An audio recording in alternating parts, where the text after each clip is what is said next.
ಬಡವ ರೈತನ ಕಣ್ಣೀರು ಒರೆಸುವ ಸರ್ಕಾರ ಎಲ್ಲೈತಿ?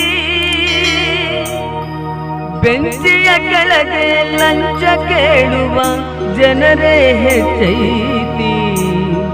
ರೈತನು ಬದುಕೋದು ಕಷ್ಟೈತಿ, ರೈತನು ಬದುಕೋದು ಕಷ್ಟೈತಿ. ಬಡವ ರೈತನ ಕಣ್ಣೀರು ಒರೆಸುವ ಸರ್ಕಾರ ಎಲ್ಲೈತಿ? ಬೆಂಚಿಯ ಕೆಳಗೆ ಲಂಚ ಕೇಳುವ ಜನರೇ ಹೆಚ್ಚೈತಿ.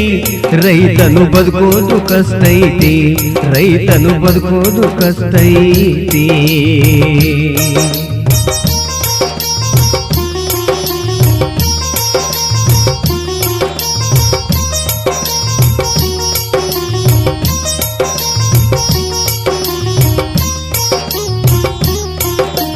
ಮಡದಿ ಮಕ್ಕಳ ಕರಕೊಂಡು ರೈತ ಹೊಂಟಾನ ಹೊಲಕ.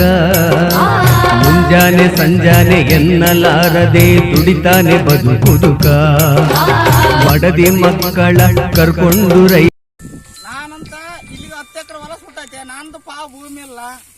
ಇಲ್ಲಿಗ ಈಗ ಎಮ್ಮೆ ಯಾರೋ ದಾರಿಗೆ ಹೋಗೋರು ಬೆಂಕಿ ಹಚ್ಚಾರ. ಅದೇನೋ ಬೀಡಿ ಹೋಗದಾರು ಏನ್ ಮಾಡ್ಯಾರ ಗೊತ್ತಿಲ್ಲ.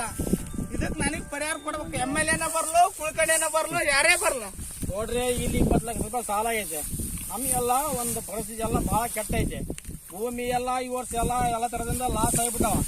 ನೀವು ನಮ್ಮ BJP ಸರ್ಕಾರ ಇದ್ದು ನಮಗೆ ಪರಿಹಾರ ಕೊಡಿಸ್ಲಿದ್ರ ಮುಂದೆ ನಾವು ರೈತರ ಹೋರಾಟ ಮಾಡ್ತೀವಿ. ಇದ್ರ ಮೇಲೆ ನಿಮ್ ಮಿಚ್ಚ ನೋಡ್ರಿ. ನಾವು ಇಲ್ಲಿ ರೈತರು ಉಳಿದಿಲ್ಲ. ನಾವು ನೀವಾಗಿ ಕಣ್ಣು ತೆರೆದ ನೋಡಿದ್ರೆ ನಾವು ಉಳಿತೀವಿ. ಇಲ್ಲದ್ರೆ ಎಣ್ಣೆ ಕುಡಿಯೋ ಪರಿಸ್ಥಿತಿ ಬಂದ್ಬಿಡೈತಿ. ಈಗ ನೀವಾಗಿ ಪರಿಹಾರ ಹಾಕಿದ್ರೆ ಎಣ್ಣೆನ ಕುಡಿತೀವಿ. ಒಂದು ವಾರದಾಗ ಹಾಕಿದ್ರೆ ನಮ್ಗೆ ಎಣ್ಣೆ ಕುಡಿತೀವಿ. ಕುಡಿದು ತೋರಿಸ್ತು ನಾವು ರೈತರು ಏನಮ್ಮದು. ನಿಮ್ಮ ಸರ್ಕಾರದ್ದು ನಮ್ಮ ಸರ್ಕಾರದ ಏನ್ ಮಾಡ್ತಾರ ಇಲ್ಲ ಗೊತ್ತಿಲ್ಲ, ಮಾಡಬೇಕು. ಎಣ್ಣೆ ಕುಡಿದು ಮತ್ತೆ ಅದು MLA ಎಲ್ಲಿದ್ರ ಬಂದ ಪರಿಹಾರ ಕೊಟ್ರ ಸರಿ. ಕೊಡ್ಲಿದ್ರೆ ನಾವ್ ಎಲ್ಲಾರು ರೈತರು ಎಣ್ಣೆ ಕುಡಿದು ತಿಮ್ಮಾಪುರ ಗ್ರಾಮದಲ್ಲಿ ಎಲ್ಲಾರು ಇಲ್ಲೇ ಮಕ್ಕಂತೀವಿ ದಾರ್ಯಾಗ. ಸರ ನಮ್ದಂತ ಇವಾಗ ಇಲ್ಲಿ ರೋಡಲ್ಲಿ ನಾವು ಹೊಂಟಿದ್ವಿ. ಒಂದು 7-8 ಎಕರೆಲಿಂದ 10 ಎಕರೆ ತಕ್ಕನ ಗದ್ದೆ ಕೊಡಕತ್ತೈತೆ. ಸಣ್ಣ ಹುಡ್ರು ಎಲ್ಲ ರೋಡಿಗೆ ಎಲ್ಲಾರು ಕಲೆ ಬಿದ್ದು ಹರಿಸ್ತಾರ. ಎಲ್ಲ ರೋಡ್ನ್ಯಾರ ನಾವು ರೋಡಿಗೆ ಹೊಂಟಾರು ಬಂದು ಎಲ್ಲಾರು ಏನ್ ಆರ್ಬಿಡ್ತೀವಿ ನಿಂದ್ರವಲ್ತು. ಗಾಡಿನ ಬಂದಿತ್ತು, ಎಲ್ಲ ಬಂದಿತ್ತು ಎಲ್ಲ ಅವ್ರು ಬರೋ ತಟ್ಟಿಗೆ ಇಲ್ಲಿಗೆ ಬಂದಿತ್ತು.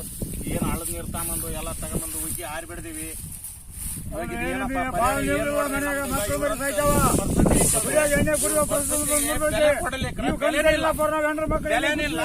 ಮುಂದೆ ದಾರಿ